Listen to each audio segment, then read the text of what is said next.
da nossa manhã, livro de Jonas. Vocês podem abrir aí, irmãos, no livro do profeta Jonas. Nós fizemos Obadias na semana passada, eu acabei não gravando, então quem não viu, perdeu, mas livro de Jonas, esta manhã deve ir para a internet. E é um dos livros, como eu falei na semana passada, preferidos aí da criançada, né? Não só da criançada, é um dos meus livros preferidos também da Bíblia. A Bíblia toda é importante, claro, mas nós temos as nossas preferências pessoais com relação à história, né? A história o Velho Testamento tem histórias fantásticas e Jonas é uma delas. Eu vou começar lendo do versículo 1 a 3. E veio a palavra do Senhor a Jonas, filho de Amittai, dizendo: levanta-te, vai à grande cidade de Nínive e clama contra ela, porque a sua malícia subiu até a minha presença. Porém Jonas se levantou para fugir da presença do Senhor para Tarsis, e descendo a Jope, achou um navio que ia para Tarsis. Pagou, pois, a sua passagem e desceu para dentro dele, para ir com eles para Tarsis, para longe da presença do Senhor. Então, aqui os 3 primeiros versículos que nos identificam quem é o autor, qual é o assunto do livro. Nós podemos saber qual é a época que esse livro foi escrito, ao contrário de alguns profetas do Velho Testamento que nós não sabemos a época, né? Mas Jonas nós sabemos, apesar de que aqui neste livro não diz, mas em outra passagem da Bíblia nós temos essa informação. E o nome de Jonas significa pombo. Jonas significa pombo. Não sei por que os pais dele batizaram ele com esse nome, né? Mas, como ele era um profeta, pensando na realidade mais atual, né? Existe aí uma coincidência do nome dele com os pombos correios, né? Aqueles meios antigos de comunicação aí, onde os pombos eram treinados. Não sei como é que você treina um pombo para ser um carteiro, né? Mas as pessoas amarravam uma mensagem na perna do pombo, treinavam ele e ele ia levar essa mensagem, às vezes para um outro país, até em épocas de guerra, né? Eles usavam muito isso para comunicar informações da frente de combate para os generais e mandavam pombos correio. E Jonas é o pombo correio de Deus para a nação da Síria. Ele vai levar a mensagem de Deus para a Síria e vai ter todo um conflito aí com relação a isso que nós acabamos de ver, né? E ele foge da presença de Deus. Ele não quer fazer, ele não quer ser o pombo correio, como nós também muitas vezes não queremos, né? Nós recebemos uma grande comissão aí do Senhor de evangelizar, de fazer discípulos, né? E muitas vezes nós não queremos. Isso não é sempre, geralmente não é uma tarefa agradável de se fazer, né? É uma coisa que, mas eu não queria fazer isso por obrigação, peso, e às vezes é um peso, uma obrigação, às vezes não é natural, né? Você ter que comunicar o Evangelho para alguém, falar que essa pessoa está perdida e precisa de Jesus, né? Algumas pessoas têm mais facilidade com isso e outras pessoas não. Algumas pessoas têm facilidade de chegar numa pessoa e conversar qualquer coisa, e outros não têm facilidade de conversar nada, que dirá uma coisa dessas, onde você vai estar expondo uma situação de perigo eterno para essa pessoa, né? Então, mas embora nós tenhamos uma série de desculpas para não fazer aquilo que nós devemos fazer, nós sabemos que devemos fazer. Então, debaixo da direção do Espírito Santo em cada situação da vida, nós devemos considerar sempre a nossa... Eu não gostaria de dizer que é uma obrigação somente, é uma obrigação, mas deveria ser assim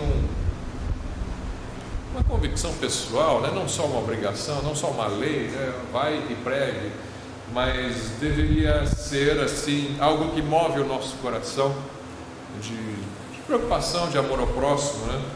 Mas muitas vezes o amor próprio é maior do que o amor ao próximo. É o caso de Jonas, como nós vamos ver. O amor próprio dele é maior do que o amor ao próximo. Por quê? Ele prefere não fazer o que ele não quer fazer do que ir fazer e tentar salvar o próximo, né? Ele não quer salvar o próximo. E nós, embora nós talvez não pensemos muito nisso, nós preferimos nos resguardar e não nos expormos, que é uma exposição. Quando você fala alguma coisa que alguém não quer ouvir, você está se expondo a críticas, né? Então, nós não queremos fazer isso, muitas vezes, né? Mas precisamos. É vida não só para os outros, é vida para nós também. Até que quando a gente fala, a gente percebe isso, né? Quando nós vencemos a barreira e falamos, nós percebemos que isso é vida para nós. E o povo de Deus não queria ir anunciar o Evangelho para Nínive, mas ele acabou indo. Então o autor provavelmente é o próprio Jonas que escreveu o livro. Provavelmente o próprio Jonas. Alguns acham que não, que isso foi escrito depois, ou que foi escrito por outra pessoa, que não foi o profeta Jonas. Ainda que você pense que talvez não foi Jonas que escreveu, com certeza foi Jonas que contou a história, porque ele estava sozinho em muitas situações. Ele estava sozinho no ventre do peixe, ele estava sozinho assistindo ali o que ia acontecer com Nínive depois que ele pregou, né? Então, se isso foi registrado, é porque ou Jonas escreveu, ou Jonas contou para outros e outros escreveram. Mas o fato é, o fato dele ter contado uma história que lhe é vexatória, porque essa história é vexatória para o Jonas, né? É humilhante para ele, mas ele teve coragem de contar. E isso eu estava pensando essa semana. Ele contou essa história e a história termina mal para ele. Ele escreve assim, ou ele conta assim. Então isso nos mostra algo positivo no seu caráter, né? Ele foi capaz de admitir a sua própria carnalidade, né? O seu próprio egoísmo. Ele admitiu e contou a história do jeito que ela foi, sem passar panos, né? Então é algo que chama a atenção no caráter de Jonas, que ele registrou a palavra de Deus conforme aconteceu, por mais que tenha sido algo que o expôs por toda a história como alguém infiel ao Senhor, ou alguém de má vontade, ou alguém racista e preconceituoso, né, contra os ninivitas, que não queria que eles se convertessem. Sim, durante toda a história ele recebeu esse estigma, esse rótulo, né? Este é o profeta que não queria fazer a vontade do Senhor, esse é o profeta racista, né? Mas ele, mesmo sabendo que isso traria má fama para ele, ele registrou as palavras conforme aconteceram. Ele registrou os fatos conforme aconteceram. Ele podia ter omitido. Ele poderia ter omitido aquela parte no final onde ele toma uma bronca de Deus porque ele queria que Nínive fosse destruída, né? Ele podia ter cortado essa parte da história. Mas não, ele foi e falou. Então a gente vê algo de positivo na vida de Jonas ao final, nessa narrativa, nessa história que ele conta. Sim.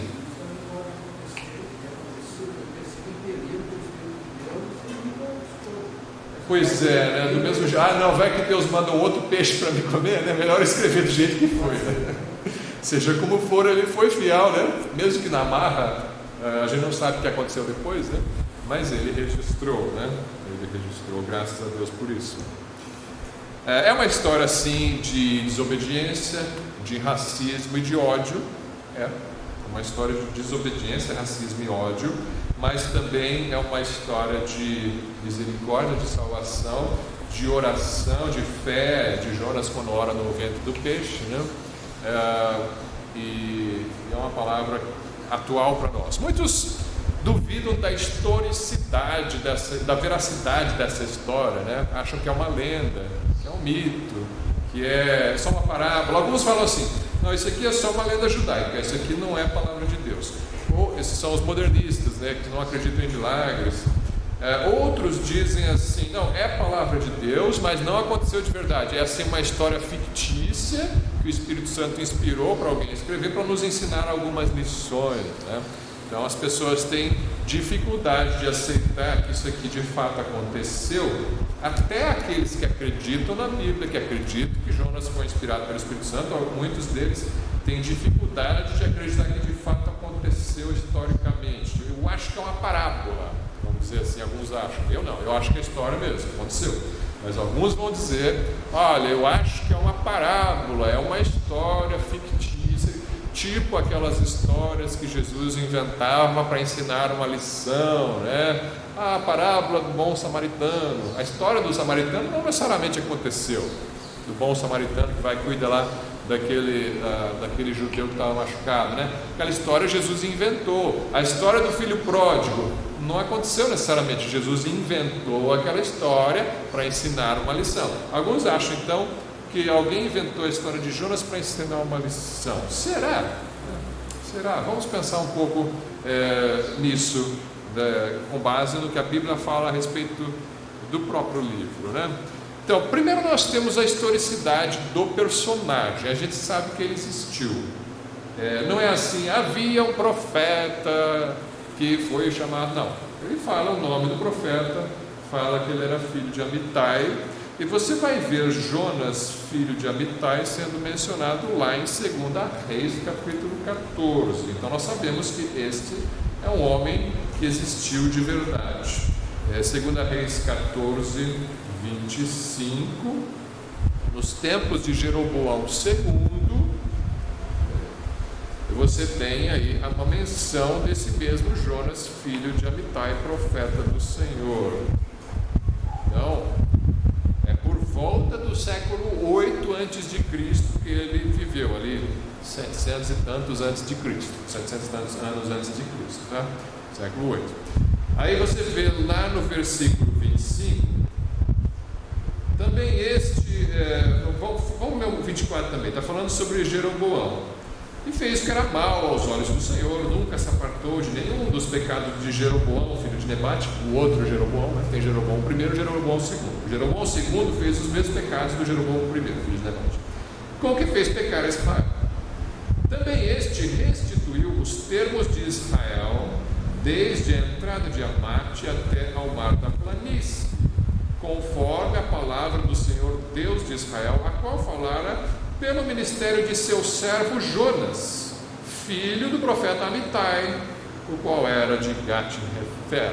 Então a gente tem ali quem era Jonas. É o mesmo Jonas, assim, porque seria muita coincidência você ter dois Jonas, filho de Amitai, profetas do Senhor, né?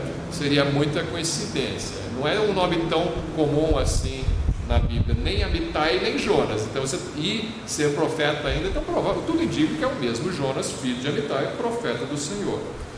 E ele então profetiza na época de Jeroboão que haveria prosperidade em Israel, o reino do norte. Apesar do reino do norte estar em pecado, Jonas profetizou que eles iriam recuperar terras que eles haviam perdido para os seus inimigos. Então eles recuperaram, eles restauraram as fronteiras do reino do norte para a época, assim, parecida com a época das fronteiras dos tempos de Salomão e Davi, né? Houve muitas guerras depois disso, eles perderam alguns territórios. Na época de Jeroboão eles recuperaram. Então Deus abençoou e profetizou isso pela boca de Jonas. Isso foi antes ou foi depois do livro de Jonas? Não sabemos. Não sabemos se isso foi antes ou foi depois do livro de Jonas, tá? Pode ser que depois do livro de Jonas continuou seu ministério profético lá em Israel, ou pode ser que foi antes. E aí você tem então, mas temos uma localização aí na história, né, e geográfica de quem era Jonas. Ele foi um profeta do reino do norte, não de Judá, mas das 10 tribos do norte, né? E ele então foi enviado a Nínive. Isso traz à memória uma acusação dos fariseus dos tempos de Jesus contra ele, dizendo que ele não era profeta, porque eles falaram que da Galileia não se levanta profeta. Eles dizem, olha, vejam, da Galileia não se levantou nenhum profeta, e na verdade Jonas é da Galileia. Essa Gat-Hefer aí é perto de Nazaré, inclusive onde Jesus cresceu, né, na Galileia. Então Jonas era um galileu. E ele tem um livro registrado na Bíblia mais a respeito de suas profecias para os ninivitas, né? Mas o livro de 2 Reis mostra que ele também profetizou sobre Israel, né? A restauração do reino de Israel. Então, Sim, existe profeta da Galileia, não só Jonas, também Jesus de Nazaré é um profeta da Galileia, né? Uma tradição judaica diz que Jonas era filho da viúva de Sarepta, aquele filho lá que o Elias ressuscitou. A história está lá no 1 Reis 17, né? Morre o filho da viúva de Sarepta e Elias vai lá e ressuscita. Isso não está na Bíblia, tá? Provavelmente é uma lenda, não sei, mas ou vem da tradição oral. Não, a Bíblia não diz. Eu creio que haveria um registro na Bíblia se isso fosse assim, mas só comentando com os irmãos, existe uma tradição judaica que diz que ele é aquele menino ressuscitado lá por Elias. Aquele era o Jonas, né? Isso aí só Deus sabe. Mesmo sendo então um livro histórico, agora sei, Jonas existiu, esse personagem é histórico. Será que este Jonas poderia ter escrito uma parábola para ensinar alguma coisa profeticamente a respeito da nação de Israel? Existe uma linha teológica de interpretação do Velho Testamento chamado método histórico crítico. Eles não são assim conservadores como nós. Nós temos uma leitura mais literal da Bíblia, né? Eles gostam de interpretar as coisas, eles não acreditam muito nos milagres, então eles gostam de dar uma outra interpretação. Uma das interpretações que aparecem é o seguinte: isso aqui é uma metáfora do que aconteceu com a nação de Israel. Então Jonas representaria a nação de Israel, que era uma nação escolhida por Deus para evangelizar os outros povos, mas que não queria evangelizar os outros povos, né? Israel não foi luz para as nações como deveria ter sido. Então Jonas estaria tipificando essa nação de Israel, e a missão então seria evangelizar o mundo, e ele não quis. O peixe simbolizaria a Babilônia, que veio e engoliu Israel, né? Levou para a Babilônia como castigo de Deus. O vômito do peixe na praia seria a nação de Israel voltando do cativeiro. E aquela insatisfação de Jonas no final seria um quadro do espírito do judaísmo pós-exílio, né? Também não era muito animado, não estava muito interessado na salvação dos gentios, tá? Então isso aí, pessoal do método histórico crítico gosta dessas interpretações metafóricas. Aí você ouve uma coisa dessa e pensa, puxa, faz sentido, né? Tudo bate assim, né? Será que não é? Aí a gente tem que pensar o seguinte: eu posso inventar uma história que faz sentido. Eu posso pegar um texto e inventar uma interpretação, e você olhar para essa interpretação e pensar, puxa, mas faz sentido, será que não é isso, né?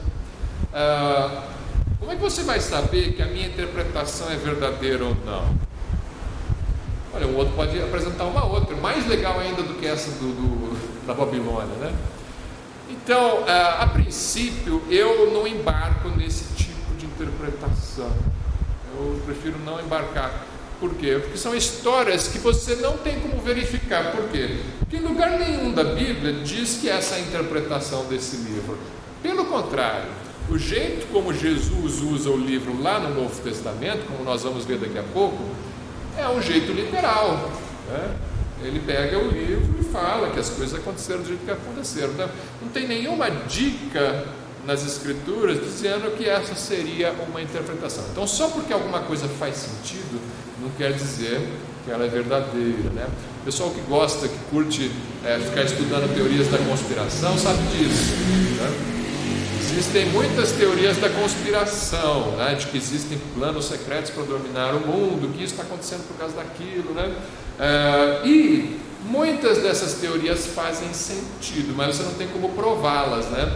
Então, você acredita ou não acredita? Eu creio que muitas são verdade e outras não são verdade. E é difícil dizer o que é verdade e o que não é verdade, né? Então, a gente usa isso meio que como um hobby, né? Eu gosto de estudar a teoria da conspiração, mas eu não tenho como sair propagando elas como se fossem a verdade, porque eu não tenho provas, né? E uma interpretação alegórica de uma profecia ou de um profeta, de uma história como essa, né? Faz sentido, é legal, mas será que é verdade, né?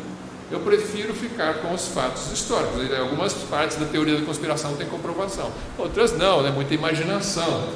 E eu não gosto de usar imaginação quando eu estou interpretando a Bíblia, porque se eu errar, eu estou mentindo a respeito da palavra de Deus, né? É muito sério, né? Então eu prefiro ficar com o texto mais simples, é mais seguro. Agora, não é só que eu prefiro, isso é mais correto também. Esse é o jeito correto de se usar a Bíblia, porque é assim que os discípulos usavam, é assim que Jesus usava, né? Sim, existe também interpretações duplas, como muitas vezes a gente comenta, né, na Bíblia, mas geralmente, quando você tem uma dupla interpretação de alguma coisa, é dupla mesmo, é assim, tem a interpretação histórica e a alegórica, né? Você não vai jogar fora a histórica para ficar com a alegórica, às vezes você fica com as duas. Por exemplo, Jesus menciona Jonas. O que Jesus fala do livro de Jonas? Alguém lembra? Como no profeta Jonas. O que aconteceu com o profeta Jonas? Ele fala: da mesma forma como o profeta Jonas, isso, aquilo, o que vai acontecer? Ele usa o livro de Jonas também alegoricamente. Como é que é? É do peixe, né? Do mesmo jeito que Jonas ficou 3 dias e 3 noites no ventre do peixe, assim também o Filho do Homem ficará 3 dias e 3 noites no ventre da terra, né? Sepultado. É uma interpretação alegórica? Sim, é uma interpretação alegórica. Jonas não fala nada sobre ressurreição, só que ele tem um simbolismo da ressurreição de Jesus após 3 dias. Mas isso não significa que também não tem o sentido histórico, né? Então, quando a coisa na Bíblia tem mais de um sentido, ela tem também o histórico. Ela tem o histórico e mais um outro profético, duplo sentido, né? Não jogue fora o sentido histórico para ficar com o simbólico. Veja Mateus 12, 40 e 41, então, que fala sobre isso. Mateus 12. Aliás, o 12, na verdade, fala outra coisa. Fala do... Mateus 12 fala uma outra aplicação do livro de Jonas. Uma lição para os dias de Jesus. Mateus 12, 40. Sim, ele fala isso, dos 3 dias e 3 noites, mas também fala da conversão dos ninivitas.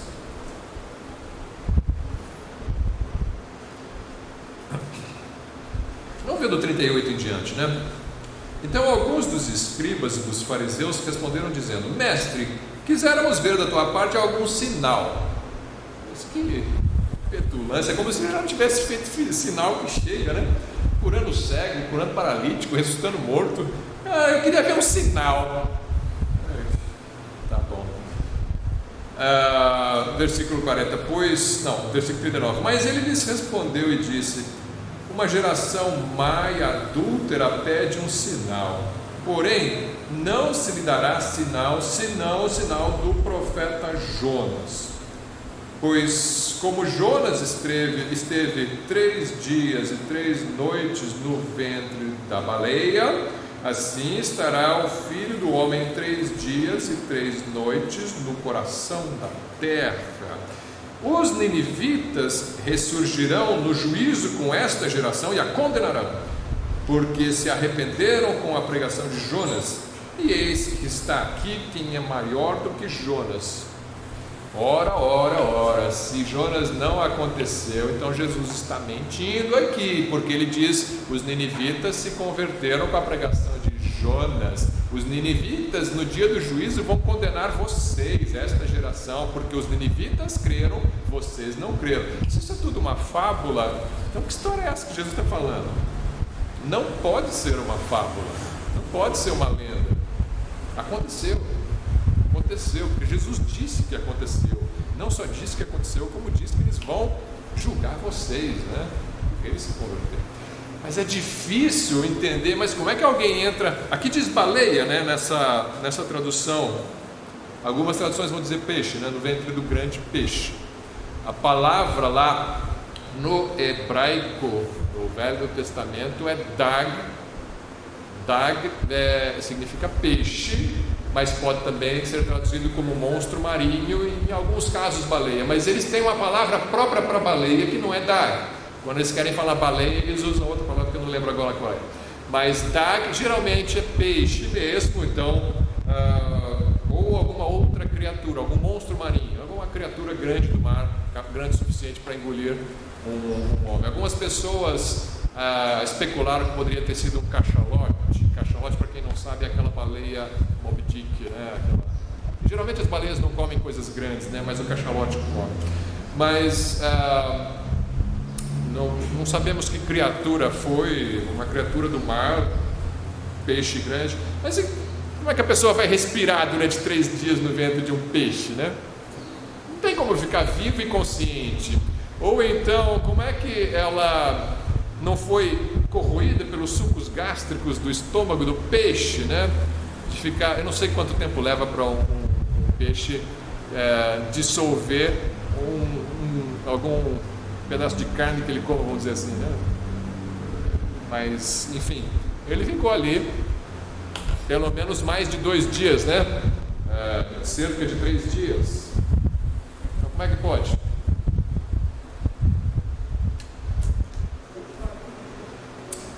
Então dá para entender porque os ímpios não acreditam, mas eu não entendo por que os crentes não acreditam, né? Porque se você for desfazer o livro de Jonas, desacreditar o livro de Jonas por causa de um milagre, você vai ter que desacreditar o Evangelho por causa do milagre, dos milagres de Jesus, né? Porque os milagres de Jesus são maiores do que os de Jonas. Do que preservar Jonas no ventre de um peixe, né? Você caminhar sobre as águas, você ressuscitar mortos, você próprio ressuscitar e ir para o céu, isso é muito maior. Então, se você não acredita em um, então você não vai acreditar no outro também, né? Você acredita em um, por que você não acredita no outro? Se o próprio Cristo acreditava, né? Então, o fato é, não fique procurando na história para ver se houve algum outro caso de um Jonas, alguém que foi engolido por um peixe e depois de 3 dias foi cuspido e vivo, né? Houve algumas histórias sobre isso nos anos 80. As pessoas diziam que foi publicado no jornal lá no século XIX, na Inglaterra, que acharam um marinheiro que tinha sido engolido por um tubarão e ele estava vivo. Essa história não foi confirmada, na verdade, parece que é como que se chama, fake news, né? Ou talvez não, mas você não precisa ficar procurando na história um milagre parecido com um milagre que teve na Bíblia. Esse milagre pode ter sido único, não teve outro caso, mas Deus tem poder de fazer isso, né? Então, não preciso de confirmação científica de que pessoas possam viver do ventre de um peixe, né? Não é confirmação científica, isso é um milagre, né? Isso aqui é uma proteção que houve ali. Agora que foi doído, foi sofrido, foi, né? Outra coisa muito importante no livro de Jonas, antes de nós passarmos assim para uma análise, uma leitura do livro mesmo, né? Vamos pensar um pouco sobre o livro. Os ninivitas. Por que os ninivitas se converteram, né? Por que os ninivitas se converteram? Pensa bem, você tem uma nação poderosa, pagã, independente, com seus deuses, está vencendo, está bem, e de repente vem um estrangeiro, um inimigo, chega lá e fala: olha, o meu Deus vai destruir essa cidade. Ai, socorro, vamos nos converter. É assim que acontece? Não é assim que acontece em geral, né? Geralmente as pessoas iam apedrejá-lo, dar risada dele no mínimo, né? Porque nós estamos bem aqui, por que você vem dizer que seu Deus vai destruir a gente? Por que eles se converteram? A cidade inteira se converteu. Por quê? Jesus comenta sobre isso, ele fala em Lucas 11:30. Lucas 11, versículo 30.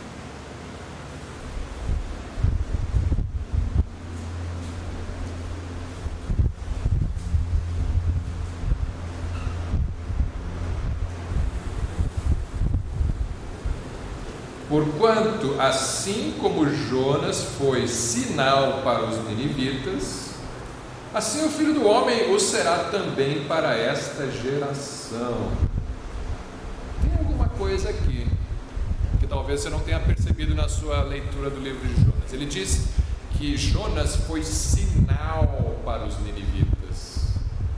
Foi sinal, assim como o Filho do Homem é sinal para esta geração. Como assim sinal? Pregação não é sinal. Eu chegar e falar: olha, Jesus vai voltar, isso não é sinal nenhum, isso é uma mensagem verdadeira que tem que ser pregada, mas não é um sinal. Jesus, ele fazia sinais, ele fazia milagres para confirmar a mensagem. Jesus foi sinal para aquela geração. Jonas foi sinal para os ninivitas. Que sinal? O livro de Jonas não fala de nenhum milagre que Jonas fez em Nínive. Então não acho que tenha sido este o caso. Ele pregou, mas ele em si foi o sinal. Será que as pessoas sabiam que ele foi cuspido por um peixe? Será que alguém viu ele sendo cuspido por um peixe, né? Será que ele trazia no corpo as marcas de ter estado no ventre de um peixe durante 3 dias, o fedor? Ou talvez até corroído mesmo pelo ácido do ventre do peixe, um pouco corroído, né? Não sabemos qual era a aparência de um homem que ficou 3 dias no ventre de um peixe. O texto não diz, mas de alguma maneira me parece que eles sabiam que ele saiu de um peixe. E aí tem algo curioso: os ninivitas tinham muito a ver com peixes. Eles cultuavam Dagon. Dagon, eu lembro que eu falei que Dag significa peixe, né?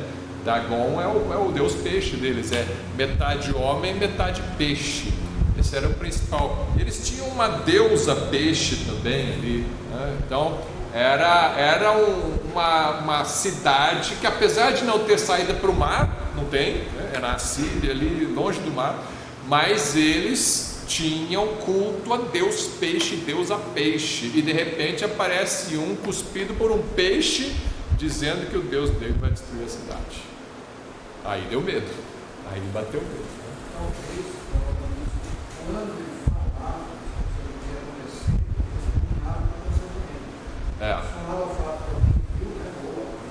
nada aconteceu. Teve algum sinal, que a gente não sabe qual foi, né? Teve algum sinal para os ninivitas, e a mensagem dele foi contundente, foi convincente. Apesar de que ele não queria, né? Não queria que fosse, fez de má vontade, mas houve, e o povo se arrependeu de fato, né? Não existem relatos da história de Jonas, pelo menos não foram encontrados, né, ainda, relatos da história de Jonas na literatura dos assírios. Nínive era uma cidade da Síria, posteriormente ela virou a capital da Síria. Não se encontra essa história lá, ninguém encontrou ainda, a arqueologia não encontrou essa história sendo mencionada lá. Mas nós temos, na época de Jonas, historicamente, na literatura deles mesmo, houve um período ali, por volta de 810 a 782 a.C., época da rainha Semíramis e do rei Hadad-Nirari III da Síria, que houve uma tendência para o monoteísmo lá entre os assírios. O que é tendência para o monoteísmo? Eles tinham vários deuses e eles tiveram um curto período de tempo em que eles se voltaram ao culto a um deus só. Isso está nos registros. Quem menciona isso é o Charles Pfeiffer, tá? Um livro de comentários sobre o Velho Testamento. Então ele diz que houve um período curto, assim, se você for ver na história, 150 anos depois eles já estavam em guerra com Israel, estavam invadindo Israel de novo, né? Mas houve um período durante este rei Hadad-Nirari III onde eles tiveram uma mudança de mente, tá? Isso é registrado não só na Bíblia, mas na história dos assírios. Pode ser que então esse foi o período em que Jonas pregou ali, tá? Vamos para o comentário então, capítulo 1 de Jonas, comentário verso a verso, ou capítulo a capítulo, né? Hoje a gente não vai ver o livro inteiro, nós vamos ver o primeiro e talvez o segundo capítulo. Versículo 1 e 2: E veio a palavra do Senhor a Jonas, já lemos, né, filho de Amitai, dizendo: Levanta-te, vai à grande cidade de Nínive. Quão grande era Nínive? Grande cidade. Olha, é uma cidade, para começar, Deus deu uma ordem para ele ir para Nínive. O que é ir para Nínive? É ir para São Paulo? Será que é sair de São José? Eles andavam a pé ou a cavalo, a mula, né? Será que é sair daqui para São Paulo ou ir para o Rio de Janeiro? É longe, Rio de Janeiro, né? 350 quilômetros. Ele foi para Nínive, saindo de Israel, é cerca de 800 quilômetros. É bastante, 800 quilômetros. O que é? Você chega na Bahia com 800 quilômetros? Acho que chega, né? Daqui para a Bahia, capaz que... Então é muito longe. Lógico que Jonas não ia querer, né? Todos os profetas de Israel estão profetizando em Israel e Judá. Por que eu tenho que sair, viajar 800 quilômetros e falar com um povo cruel? Os ninivitas não eram só pagãos. Tem toda aquela história de você não querer se misturar com o judeu, não querer se misturar com o gentil, né? Não vou ficar impuro se eu me misturar com gentios, para começar, né? Eles eram separatistas, né? Eu aqui, eles ali, né? A própria lei dizia que você não se contaminar com a presença dos impuros, dos estrangeiros, cananeus em particular, né? Aí Jonas não queria, e eles eram muito cruéis, principalmente com seus inimigos. Eles faziam atrocidades, os ninivitas, os assírios faziam atrocidades com seus inimigos quando eles prendiam. E Jonas pensa, mas eu, né, judeu, né, vou lá, o judeu não, israelita, né, vou lá e vou pregar para esse povo cruel. Eu quero mais é que eles morram, né? Eles merecem o inferno, né? Como você ter que receber uma ordem de ir na prisão e evangelizar pedófilos homicidas, né? Eu não quero evangelizar pedófilos homicidas, eu quero que eles morram e vão para o inferno, né? Então, é mais ou menos esse o sentimento que estava no coração de Jonas, né? Ele vai. E a cidade era grande. E o final do livro vai dizer que ela tinha cerca de 120 mil pessoas. 120 mil pessoas, o último versículo do livro fala. Então, alguns entendem, olha só, vamos ler o último versículo do livro de Jonas, capítulo 4, versículo 11. Quando Deus fala para Jonas: não hei de eu ter compaixão da grande cidade de Nínive, em que estão mais de 120 mil pessoas que não sabem discernir entre a sua mão direita e a sua mão esquerda, e também muitos animais? Sim, eles são ímpios, mas o John MacArthur, ele entende esse versículo como se referindo só às crianças. Por que só às crianças? Apesar de que o nome é pessoas mesmo, é Adam, no hebraico, está falando pessoas, mas ele acha que são crianças porque fala assim, que não sabe discernir entre a mão esquerda e a mão direita. A criança pequenininha que não sabe essas coisas, né? Então ele está falando dos inocentes de Nínive. Porque apesar de que Nínive é muito pecadora, sim, merece fogo do céu, mas eu vou destruir Nínive e vou destruir junto 120 mil criancinhas que tem lá, né? Você não tem compaixão delas? Então, a interpretação do MacArthur. Então ele acha que não tinha só 120 mil, ele acha que tinha cerca de 600 mil pessoas, que para aquela época era muito, muito grande, né? Talvez a maior cidade do mundo local ali do Oriente Médio ali na época, né? Ela foi uma cidade fundada por Nimrod, lá no Gênesis 10, aquele grande caçador diante do Senhor, que fundou a Babel, que fundou a Síria e outros, Nínive e outros, né? Esse mesmo personagem aí, que fundou a Babilônia, fundou também a Síria. O povo, então, já mencionei, cultuava o deus peixe, né? O Dagon. E diz o texto, no versículo 2, que a sua malícia subiu até a minha presença, né? Deus falando, a sua malícia subiu até mim. Parece a linguagem que ele usa para o sangue de Abel, quando Caim mata Abel, né? E ele fala com Caim: o que aconteceu? Porque o sangue do teu irmão clama desde a terra até mim, né? Como se o sangue estivesse clamando. Ele fala também de Sodoma, né? A maldade de Sodoma subiu até mim, e eu desci para ver como é que era, né? Sim, ver como é que era, é jeito de Deus falar com a gente, né? Lógico que ele sabe como é que é, mas ele vem pessoalmente para falar com o Ró ali, né? Mas, e aí? Então, é uma linguagem era uma perversidade muito grande. Todo mundo é perverso, todo mundo é pecador, mas tem certas situações na Bíblia em que Deus destaca, né? Olha, foi demais, até para o ser humano foi demais. Vocês perceberem a maldade, o tamanho da maldade dos ninivitas, né? E no versículo 3, então, Jonas vai para Tarsis. Pega um navio para Tarsis. Onde que é Tarsis? Não temos certeza também. Alguns comentaristas falam que provavelmente é uma cidade no sul da Espanha ali, junto do Estreito de Gibraltar, que separa a Espanha da África do Norte. Então, muito longe. Pega um mapa depois lá da Europa e do Oriente Médio, você vai ver Israel ali na direita e Tarsis. Então, se for a Espanha, é atravessar o mar Mediterrâneo inteiro para ir lá, onde você tem então a Nínive indo para a direita e Tarsis é o lado oposto, né?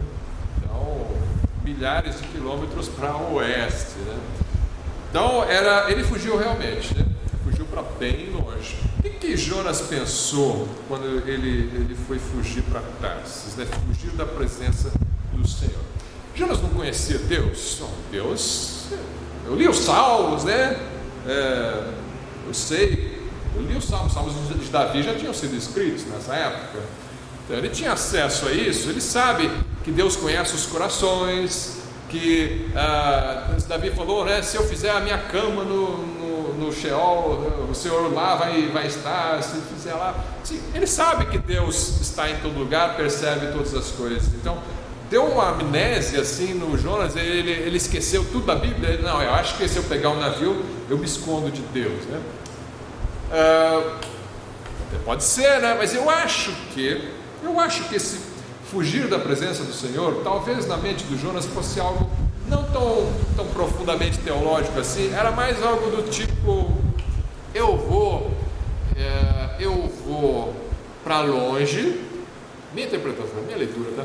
Eu vou para longe, e aí, se eu estiver bem longe lá em Tarsis, né? Quem sabe Deus manda outro, né? Que está mais perto ali, esquece de mim, né? Deixa em paz, né? Não sei se foi isso que ele pensou, mas ele foge, né? Foge da presença do Senhor. Vai que Deus muda de ideia, né? Vamos esperar o Jonas. E ele estava disposto a sofrer as consequências disso, né? Uma vez que você toma uma decisão de pecar, né? Pecado consciente, né? Que sabe que está errado. Não sei como que Deus falou com ele, se foi a visão, o sonho, não sei, mas ele sabia que era Deus. Ele vai e foge de Deus. Então ele sabe que está pecando. Toda vez que você peca sabendo que está pecando, né? Aquele pecado consciente, muitas vezes a gente peca e depois a gente cai em si. Não devia ter feito isso, não devia ter falado isso, né? Outras vezes você faz sabendo, né? Não adianta você fingir que não faz, porque você faz, tá? Você faz sabendo, você pensa sabendo, você olha sabendo e fala sabendo que aquilo não devia ter sido falado.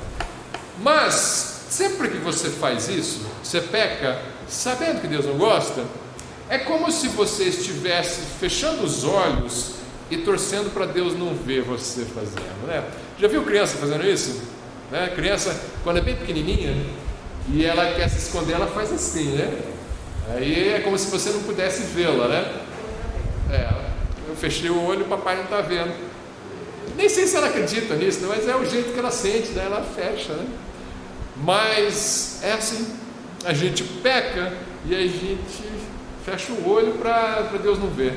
No fundo, teologicamente, a gente sabe que Deus está vendo, né?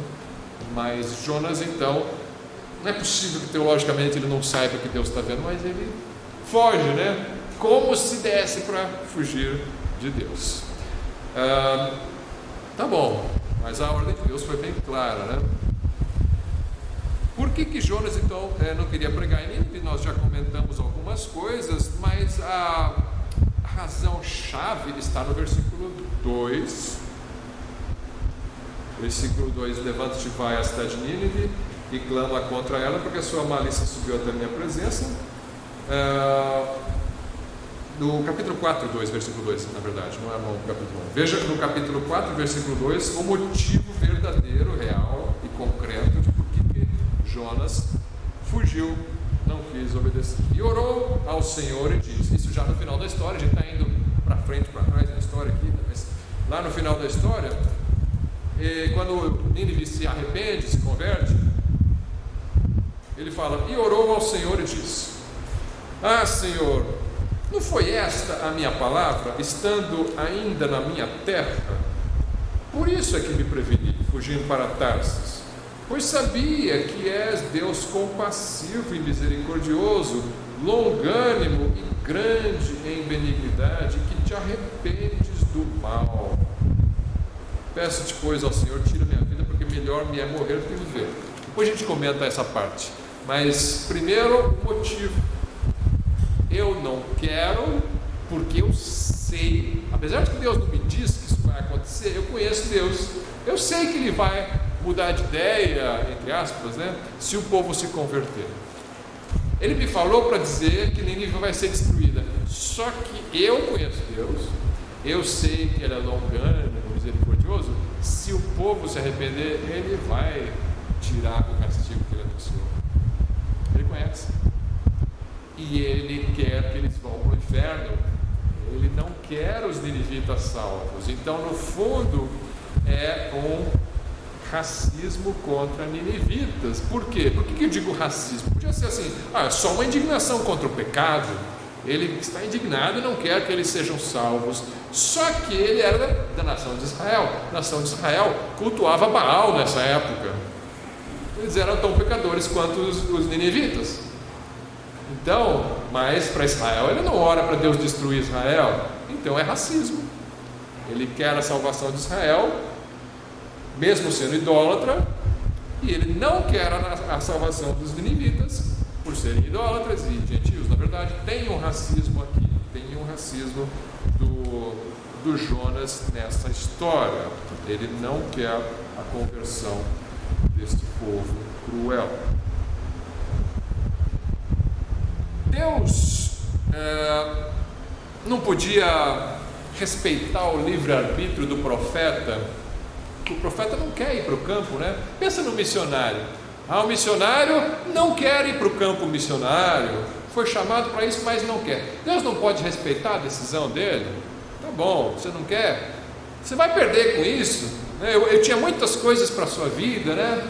Mas você vai perder, então vai, segue a tua vida, ainda é meu filho, né? Mas eu vou chamar outro então no teu lugar. Deus não pode fazer isso?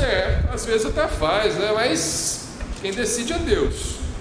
Quem decide é Deus. E no caso de Jonas, ele decidiu: não, é você que eu quero. É você que eu quero. Não tinha alguém melhor do que Jonas para ser enviado, né? Alguém mais fiel e amável, né? Olha, Deus tem um plano assim que antes de acontecer, você não tem como questionar, porque qualquer um diria: olha, Deus está escolhendo a pessoa errada. Está na cara que isso não vai dar certo. Na cara que não vai dar certo, né? Que Deus, a gente esquece assim, manda outro, né? Mas, na verdade, talvez Deus quisesse enviar alguém que tivesse passado 3 dias no ventre de um peixe para servir de sinal para eles, né? E essa pessoa não ia ficar no ventre de um peixe se ela não fugisse para o mar, né? E Jonas fugiu. Então Deus sabe tudo de antemão. Então Ele escolheu Jonas porque não é a pessoa que salva, é Deus que salva. A salvação pertence ao Senhor. E Ele usa quem quer. Então Ele quis usar Jonas no maior avivamento evangelístico registrado no Velho Testamento entre nações pagãs.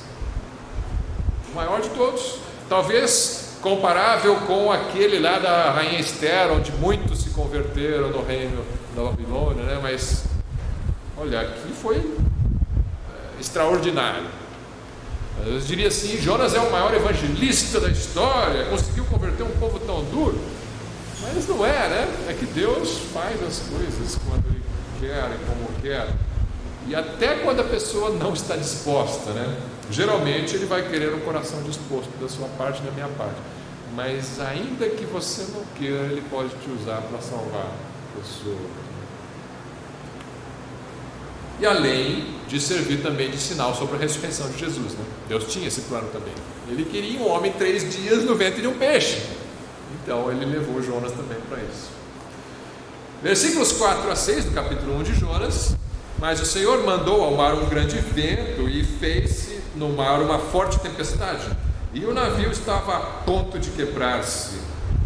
Então temeram os marinheiros e clamavam cada um ao seu Deus, e lançaram ao mar as cargas que estavam no navio para o aliviarem do seu peso. Jonas, porém, desceu ao porão do navio e, tendo-se deitado, dormia um profundo sono. Parecia Jesus dormindo na tempestade, né? O barco virando e ele dormindo ali. E Jonas estava com um sono bem pesado. E aí o mestre do navio, versículo 6, e o mestre do navio chegou-se a ele e disse-lhe: que tens, dorminhoco? Levanta-te, clama ao teu Deus, talvez assim esse Deus se lembre de nós, para que não pereçamos. Cada um clama para o seu Deus, né? Você está dormindo aí, eles eram pagãos, né? Nessa hora, mesmo que eu não respeite o Deus dos outros, né? Vai que dá certo, né? Cada um tem que clamar nessa hora. Por enquanto eles não tinham fé no Deus de Jonas, mas um pouquinho assim eles tinham. Olha, vai que ele existe, né? Então você tem que orar. Ora para o seu Deus aí, vai que ele é poderoso para acalmar essa tempestade. E diziam cada um, e eu vou encerrar com esse pensamento aqui dos versículos 7 e 8. E diziam cada um ao seu companheiro: vinde e lancemos sortes, para que saibamos por que causa nos sobreveio este mal. E lançaram sortes, e a sorte caiu sobre Jonas. Então eles disseram: declara-nos tu agora, por causa de quem nos sobreveio este mal. Que ocupação é a tua? De onde vens? Qual é a tua terra? E de que povo és tu?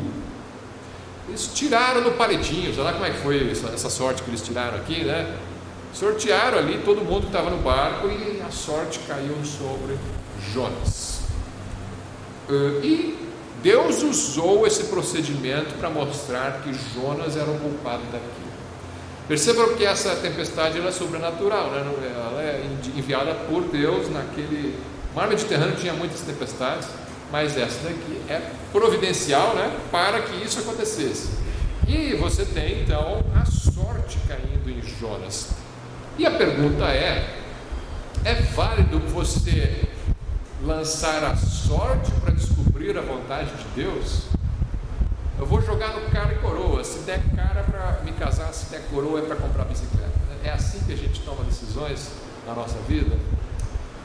Na Bíblia às vezes não é assim que a gente toma, eu espero que não, mas na Bíblia às vezes tem certas situações em que era tirado na sorte. Veja que aqui não é um povo de Deus, aqui são pagãos fazendo isso, né? Os pagãos tinham muito disso. É como os brasileiros quando jogam búzios, né, para tentar prever alguma coisa, né?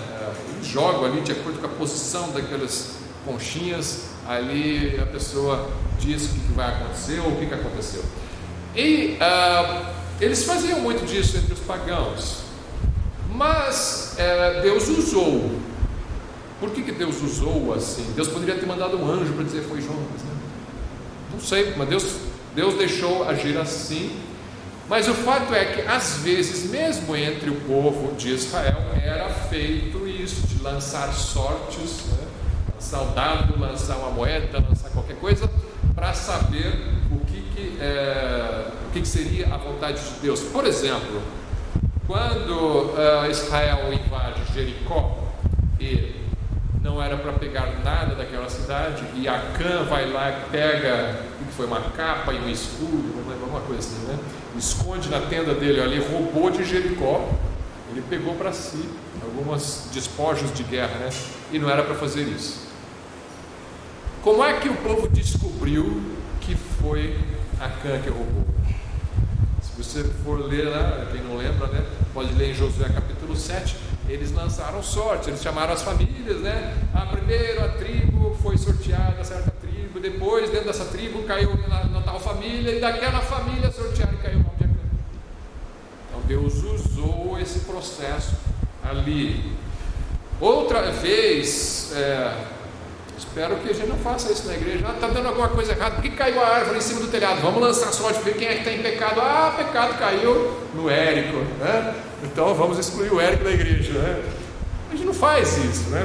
Mas eles faziam às vezes, quando Deus mandava debaixo da ordem de Deus. Parece que foi assim que foi escolhido Saul também, o rei Saul.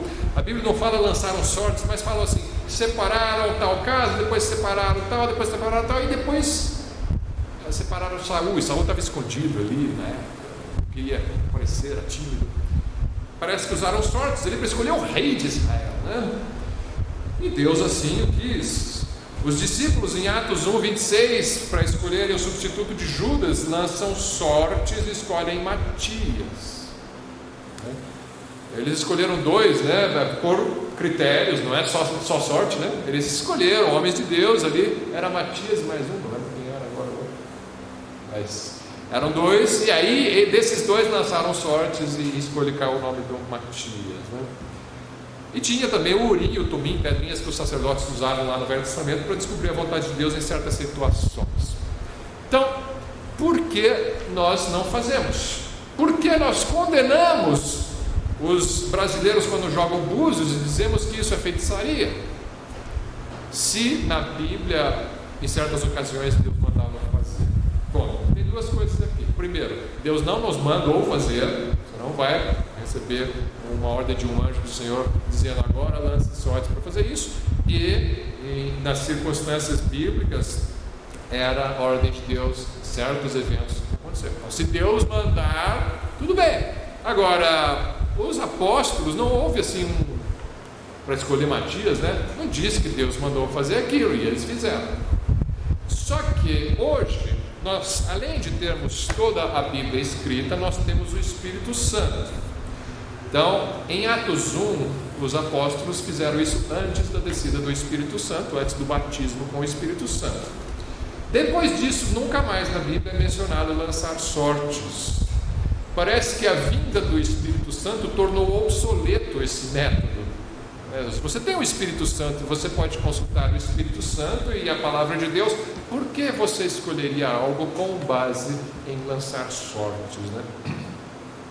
Aí vale uma observação. Estive lendo o que os antigos falavam.